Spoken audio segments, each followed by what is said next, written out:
Assalamu alaikum, pремиум сантехниканы көрүүчүлөрү. Биз кезектеги объективибизди иншалла катсенин иштерин баштадык. Азыр бир сыйра көрсөтүп өтөбүз.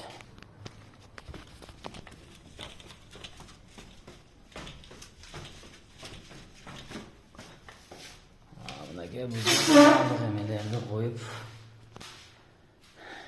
эките газовый котел, Высмин фирмасынагы кондиционный котелу бул. Бул жерибизге ошондой болгон фильтрларыбызды Made in Italia, итальянский фильтрларыбызды коюп, ошентип көпүл полларды ташап, үстүнө плюнка менен жаңаштырып койгонбуз. Ошол жерге иншаллах полный системаны жасап ишке түшүрөбүз иншалла. Гидрострелкалардын не кылып койдук, дишламатор, сепараторларды дагы установка кылып, АБМКдек частотный насостарыбыз коюп, иншалла сону кылып бүтүрүп беребиз.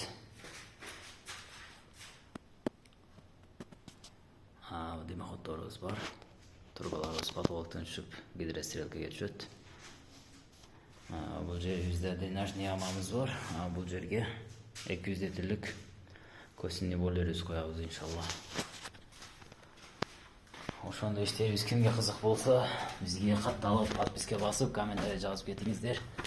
Иншалла аз калды. Биз да Кыргызстанда иштерибизди баштайбыз.